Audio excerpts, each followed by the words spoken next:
Ouais, ben concernant l'OM, écoutez, aucun blessé, aucun absent. Il y a une petite incertitude sur le MUJ, a dit Marcelino aujourd'hui. Ils vont le tester physiquement, on va voir. Sinon, groupe complet, après à voir dans quel état physique sont les troupes, on va voir qui sera titulaire, mais techniquement, tout le monde est là. Côté Metz, c'est pas totalement le cas. Il y a deux absents importants. Il y a Abli Jallo, ailier droit de Metz, que je ne connais pas vraiment, on va pas se mentir, qui était titulaire toute l'année dernière dans la remontée. Donc c'est un joueur important quand même pour eux. Et il y a Mathieu Hudol, le latéral gauche aussi, qui est absent. Ça a été annoncé par le coach. Donc ça, c'est deux titulaires indiscutables l'année dernière, voilà, qui sont pas là. Donc quand même, ils sont un petit peu pénalisés sur les côtés. Voilà, ça peut nous aider. Le Muge, on sait il reprend ou pas? Il est testé, c'est ça? Ouais, il disait il est testé, il laissait planer l'incertitude, on ne sait pas en fait. Parce que tu vois, par exemple, le Muge, juste pour finir avec le Pana, le Muge, il a manqué, je trouve. Tu vois, dans une Bien solution, sûr, bien dans une sûr. solution sur le côté droit un peu dynamique, etc. Et il a un vrai rôle à Il n'y jouer avait cette pas grand saison. monde. Hein. Il a un vrai rôle à jouer cette saison. Ouais. Non, Togo mais me dit qu'il a repris l'entraînement. Bah, on verra, ouais, on verra. Ah, On verra ouais. si ça va bouger ou pas. ok. Juste une question, ces deux joueurs là, que tu as évoqués, j'ai pas regardé, mais ils avaient joué contre Rennes lors du premier match? Alors, le Jallo, il était déjà blessé, et Udol, il D'accord. était sur le banc. Mais bon, Udol, c'est un mec qui a joué quand même l'année dernière. Ouais, D'accord. d'accord. Oui, parce que contre Rennes, on rappelle, ils en ont pris 5, je crois, c'est ça. Hein. Oui, Ouais. bah, il jouait. Ouais, voilà, c'est pour ça que je pose la question. Parce qu'il y a eu une sacrée fessée pour le premier match. On en parlera d'ailleurs au Mercato. J'ai vu passer pendant le live une info concernant Isaac Touré et le FC Metz. On en parlera juste après. Peut-être que... Je pense pas que ça sera fait d'ici demain, hein, mais... euh, Non. voilà, ça sera l'occasion peut-être pour les présidents d'échanger autour d'Isaac Touré. C'est possible. Alors, focus maintenant sur notre adversaire. Quelles sont les qualités et les défauts de Metz? Thomas, est-ce que tu es allé à la pêche au renseignement du coup sur le Non, c'est FC? vrai que Metz, je les ai plus vus l'année dernière en Ligue 2. Mhm. Bon, pour moi, ils sont plutôt intéressants, je trouve. Ils ont un vrai point fort, c'est Bikotadze, le Géorgien. Très bon joueur, vraiment très bon joueur qui a largement le niveau pour jouer ailleurs qu'à Metz. Après, c'est une équipe, je pense, qui va quand même avoir du mal contre nous. Parce que on va. Alors, c'est sûr que si on met en place ce qu'on a mis en place, notamment en première mi-temps contre le Pana, pour moi, ça passera. Enfin, pour moi, il n'y aura pas de souci. Il n'y aura pas de souci parce que Metz aujourd'hui n'a pas encore les armes pour gérer un pressing aussi important que ce qu'on peut mettre en place. Voilà. Et puis une intensité aussi dans les courses, etc. Donc voilà. J'ai vu qu'ils ont recruté quelques mecs, mais c'est des mecs un peu, voilà. Je vois pas de référence de mecs référencés en Ligue 1, quoi. Voilà. Ils ont un coach, Laszlo Bologna, qui pour moi fait partie de l'ancienne génération, qui a des idées. Je savais Alors, même pas bon, qu'il entraînait encore. ça a fonctionné en Ligue 2, mais bon, voilà. C'est pas non plus ça. Je veux dire, Metz, ils sont quand même, je trouve, ils ont de grosses difficultés défensivement. Alors offensivement, ils sont pas mal, c'est sûr. Mikotadze va nous poser deux, trois problèmes.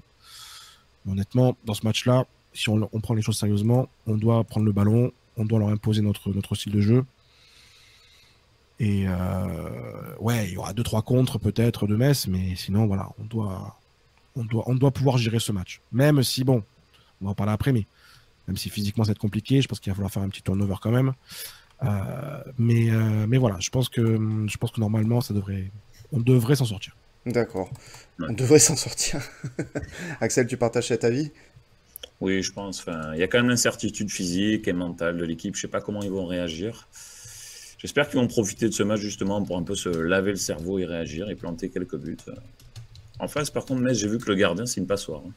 Contre Rennes, c'était une catastrophe. Il a donné moins de 4 buts. Je pense que un tir moisi au milieu, ça rentre pour lui. Il ne faut pas hésiter à frapper les mecs. Hein. Allez-y, parce que c'est un sous Lopez, le type. Donc, Ouais. vous pouvez y aller. Alors, Je suis pas trop inquiet. Quoi, pas trop inquiet. Non. alors, on rappelle que tu étais inquiet face au Pana. Oui, j'étais Là, t'es inquiet pas parce trop que inquiet. le Pana, c'est l'histoire de l'OM. La loose, voilà. Ces dernières années, c'est une horreur. Là, c'est un match de championnat à la con. Bon. C'est pas pareil. D'accord.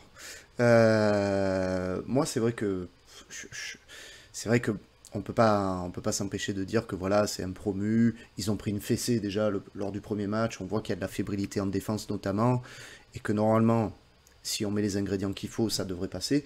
J'ai un petit peu peur, comme j'ai vu passer aussi dans le chat, c'est AE qui l'a dit, du côté un petit peu revanchard après ce Oui. 5-0, et de se dire, ah ouais, ben, vous savez quoi, on va se faire l'OM, quoi. Ça, on y a droit régulièrement, chaque année, on a des équipes qui donnent tout face à Ouais, mais tous les l'OM. matchs, c'est ça. Ouais, mais tu vois, face à Rennes, typiquement, je pense qu'ils ont moins donné que ce qu'ils vont donner face à nous. Ah, c'est sûr. Ah, mais je Ah le bah, confirme, oui. évidemment, Voilà, je veux évidemment, dire, à domicile contre nous. Hein. voilà, on n'a pas du tout la même intensité quand on affronte l'OM que quand on affronte voilà, Rennes, Lorient, Mais je tout veux ce que dire, vous voulez, quoi. ça peut tenir, on va dire, allez, 20-25 minutes. Et au bout d'un moment, après, C'est ce que normalement, j'espère. dans le jeu, on doit prendre le dessus, quoi. C'est ce que j'espère. Donc du coup, bon, tu l'avais mis pardon, au programme, je vais le remettre.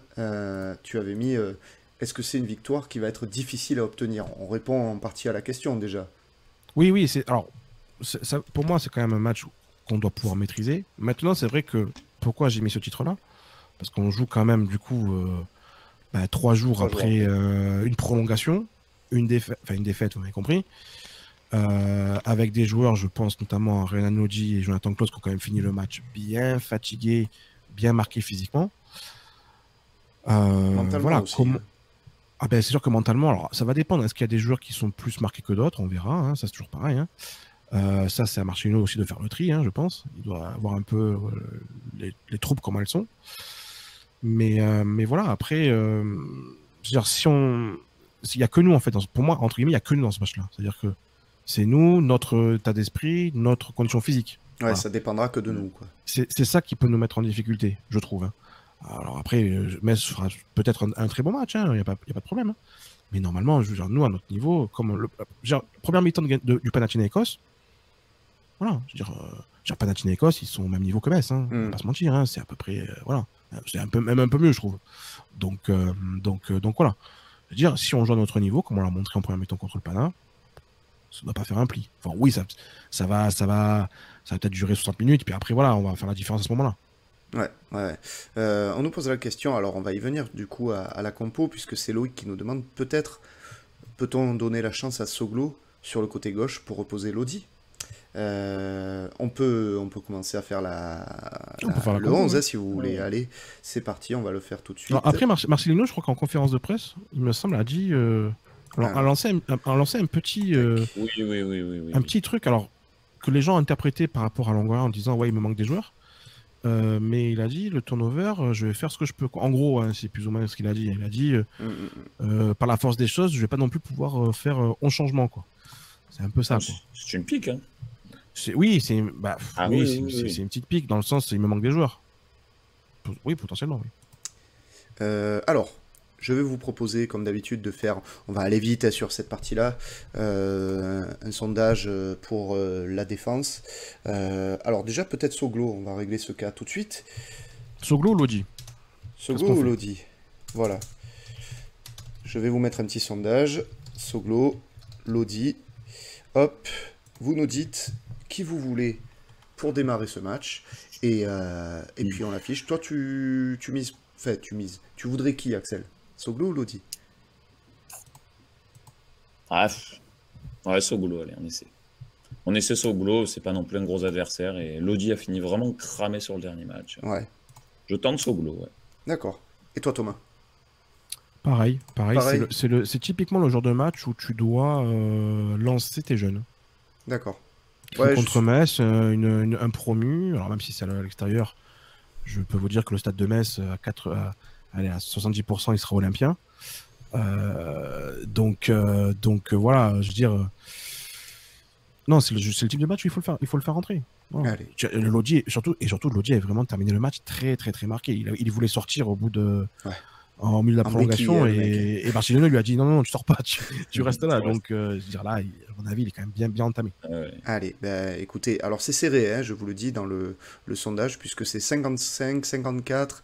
Allez, je vous laisse encore 5 secondes pour voter, mais moi je suis d'accord, je mettrai plutôt Soglo sur ce type de match. Ça fera l'affaire pour moi. On l'a vu, il a quand même bien joué face au Bayer Leverkusen notamment. Voilà, et pourtant c'est un adversaire d'un tout autre calibre que le FC Metz. ça fera l'affaire pour moi. Donc je pars sur Soglo, et visiblement vous aussi. Donc on va partir sur Soglo pour démarrer. Ensuite, en défense centrale, qui vous mettez du coup? Est-ce qu'on repart sur les mêmes? Qu'est-ce qu'on a comme choix de toute façon? Alors moi, je change. Je change et je mets un Mbemba Balerdi. Alors, Ah ouais. je mets 3 choix. Hein. Je vais mettre Oui, entre je Gigot, mets, Mbemba et Balerdi. Hein. je mets Mbemba Balerdi parce que Gigot, bon, il a fait des bons matchs jusqu'à présent, mais c'est le moment aussi un peu peut-être de faire tourner. Mhm. Tu as 4 défenseurs, peut-être le moment de les utiliser. Alors j'ai même réfléchi par rapport à Touré, hein. Mais peut-être que Touré, il y a d'autres choses qui vont rentrer en compte par rapport à sa titularisation ou non. Mais je dirais. Ah non, pas Balerdi, les gars, faut gagner quand même. Je dirais même Balerdi. Je rappelle que Balerdi à l'extérieur est quand même beaucoup Ouais, plus fort ça, qu'à ça. domicile. C'est vrai qu'à l'extérieur, il est Ça beaucoup dépend, plus ça solide. dépend des matchs. Alors Axel, toi tu pars sur qui? Oh, plutôt un petit gigot Balardi, moi. Gigot Balerdi. T'as pas peur de la tu poses blessure la même, de toi. Gigot? Oh, la blessure, ça va. Pourquoi il se blesserait? Je sais pas.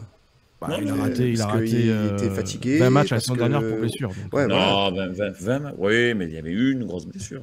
Non, mais je mets gigot Balardi. Je mets déjà Klose dans le 11, puisque de toute manière, à droite, Oui, il n'y a pas d'autre choix. Il y a pas Il n'y d'autre a pas de choix. on est un peu limité, donc je l'aligne déjà. Dans le chat, vous nous dites quoi pour le moment? Je vais regarder ça. On est à 39%, c'est très très serré, à 38-38 même, c'est égalité, Gigot, Mbemba, Balerdi. Donc il va falloir départager les mecs, là il faut voter. Vous avez quelques secondes, allez-y, donnez votre... Alors déjà il y a Mbemba, c'est ça qu'on peut se dire. Bon, je vais le mettre plutôt axe droit, mais bon, vous m'avez compris, hein, selon... Moi, tu vois, selon Gigot, qui c'est, je le faisais mettre sur le banc parce que je pense que physiquement et psychologiquement, il a besoin de souffler un petit peu là. Peut-être qu'il a été quand même bien marqué par ce qui s'est passé à mardi, s'il se considère comme un taulier de l'équipe, etc. Voilà, le mettre un peu au frais. Tu vois, il y a certains joueurs aujourd'hui, pour ce match-là, j'ai pas forcément envie de les voir. Peut-être envie de voir un peu autre chose.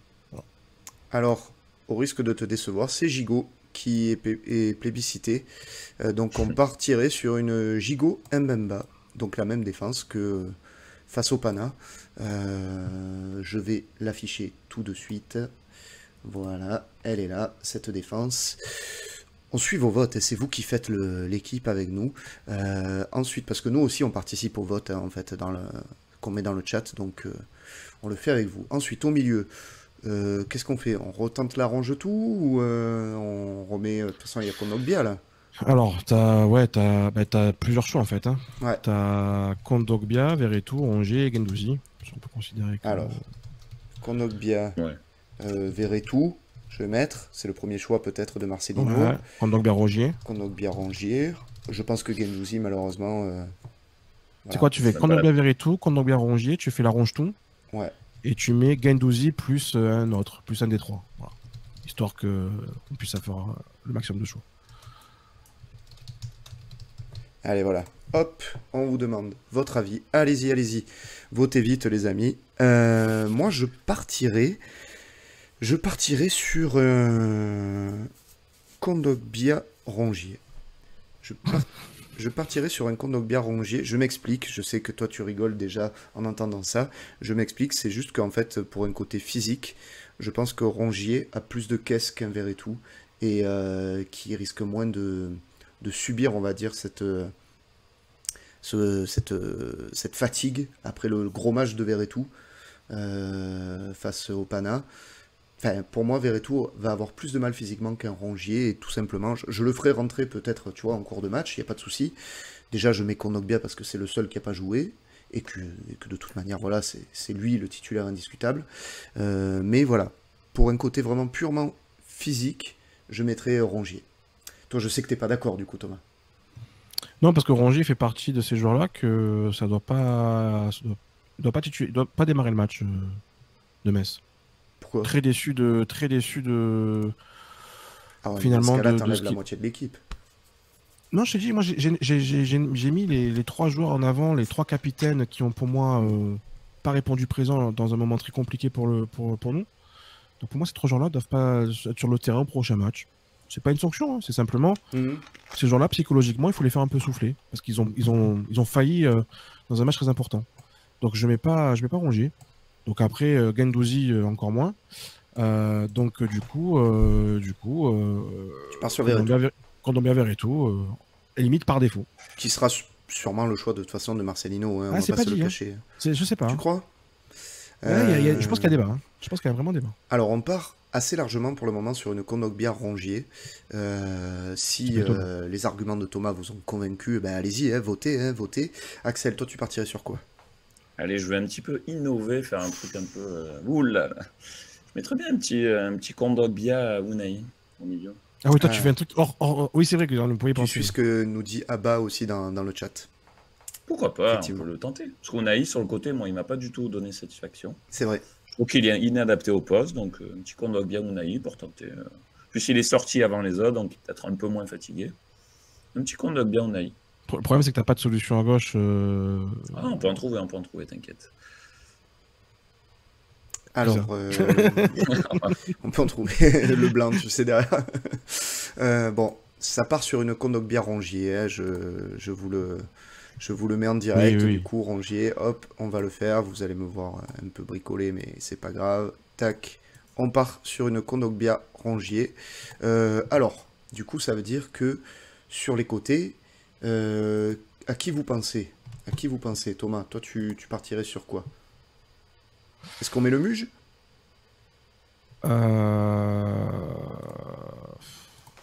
Ah oui, je vois ce que tu veux dire. Ouais. Je pense que tu vas vouloir mettre un Sarr genre à gauche et un oui, à droite.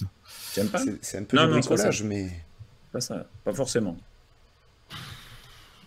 Bon, alors après ça dépend. Est-ce que si le Muge est dispo, c'est vrai que je peux le mettre. C'est vrai que... Ah oui. De toute façon, t'as que 3 joueurs, hein, au final. Bah, sur le côté on va dire sur le côté droit, t'as soit Sarr, soit Muge. Voilà. Mais après... Et à gauche, t'as soit Harit, soit Unai. Voilà. Et Harit, il a dit qu'il n'était pas à 100%, hein, Marcelino. Il est revenu, ouais. Non, je vais partir sur Sarr... Non, la Sarr Unai, je vais repartir sur Sarr Unai, parce que Unai, alors effectivement, il n'a pas fait un bon match contre le Pana, mais j'oublie pas son match contre Reims. Alors, je vous propose contre Reims, il avait choix. été plutôt intéressant, j'ai trouvé. Je vous propose 4 choix. Le Muge Sarr, le Muge Unai, Sarr Unai ou Harit Sarr. Je pense que après voilà. D'accord. Donc Muge Sarr, donc c'est-à-dire Sarr côté gauche, le Muge Unai, le Sarr Unai ou le Harit Sarr. Ok. Le Muge et le Sarr, c'est une équipe de poissonnerie, quoi. Moi, je vais partir sur Sarr Unai. Sarr Unai. Je pense que malgré tout, c'est tu maintiens les deux titulaires face à... Oui, parce qu'Unai, je vois pas pourquoi il faudrait vraiment le pénaliser, le sanctionner pour son match. Il a été, non, moi c'est pas ça, hein, c'est clair. Hein. Non, mais parce que c'est vrai que toi, Axel, tu le mettais plus dans l'axe. Mais par contre, Unai dans l'axe, ça sera le cas lorsque Guendouzi partira. Ouais, ça sera une vraie option à ce moment-là, en fait. En plus des retours que j'ai, c'est que ça sera vraiment une option claire et nette à ce moment-là lorsque Guendouzi partira. Ok, alors largement c'est Sarr Unai, donc on va aller vite sur ça, et je vais vous l'afficher, tac, je mets fin à ce sondage, je vous affiche le 11, tac, voilà, et vous allez me dire enfin pour l'attaque, qui vous voulez. Alors, on a... quelle attaque? T'as Aubameyang Vitinha, Aubameyang Ndiaye ou Ndiaye Vitinha. Oba Ndiaye, Oba Vitinha, et le dernier, on a dit Vitinha Ndiaye. Allez hop. Donnez-nous votre avis. Axel, tu pars sur qui là? Attends, déjà, je vous avais pas dit mes côtés, donc pour moi, c'était quand même Sarr le Muge. Hein. Sarr à gauche, le Muge à droite. Sarr, Muge, okay. Ouais, histoire d'avoir beaucoup de vitesse sur les côtés et de la technique au milieu. Et devant, Ndiaye, Aubameyang. Ouais, parce qu'Aubameyang, il a mis le doublé, il faut qu'il joue. Et Ndiaye, voilà, qui sera remplacé par Vitinha en seconde. D'accord. voir, quoi. Moi, je partirais sur une Aubameyang. Aubameyang, Vitinha, puisque pour moi, c'est les deux les plus en forme en attaque. Et quand je vois un mec qui a eu des crampes en milieu de semaine, je vais pas le faire jouer là, le week-end, le vendredi, quoi. À la rigueur, si on jouait dimanche, je t'aurais dit ok. Mais pour moi, NDI, j'ai trop peur que, pareil, à la 60e, ils disent ah, il faut que je sorte. Donc, Ouais, mais tu peux le sortir, à la limite. ben, je préfère le voir plutôt en sortie de banc et peut-être apporter cette vitesse, cette percussion et cette technique dans un moment où on en aura peut-être besoin. Ça me Ouais, permet même de ça garder un s'entend, c'est joker. mieux. Tu vois, un Vitinha en sortie de banc, je le trouve moins intéressant qu'un NDI peut-être. Thomas, qu'est-ce que On sait pas. tu penses de l'attaque? Tu partirais sur qui? C'est serré, hein? Votez, votez. Je partirais sur NDI et Aubameyang. Parce que la complémentarité Aubameyang-Vitinha, je demande à voir quand même. Voilà. Mm. Je demande un peu à voir. Par contre, si on... Parce que c'est pas interdit qu'on soit pas forcément sur un 4-4-2. Et si on bascule sur un 4-2-3-1, pourquoi pas un petit Harit Aubameyang? Ah d'accord. Ouais. Pourquoi pas? Pourquoi pas un petit Harit Aubameyang, un Harit en numéro 10, avec Aubameyang devant. Histoire de donner du temps de jeu à Harit aussi, parce qu'il lui en faut. Voilà. Je pense que il pourrait avoir un coup tactique un peu comme ça. Mais si on reste sur un 4-4-2, je pars sur NJ Aubameyang parce que la complémentarité, pardon, elle est plus évidente pour moi. Ouais. Mhm. Ah non, mais c'est sûr qu'au niveau complémentarité, je suis d'accord, hein. Moi, je partais surtout sur un critère physique, hein, finalement.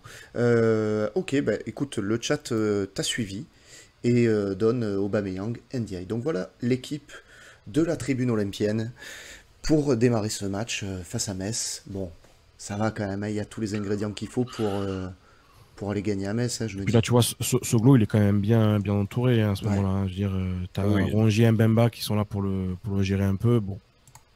Là, c'est le moment de faire jouer des mecs comme Ouais, ça. clairement, moi je trouve aussi.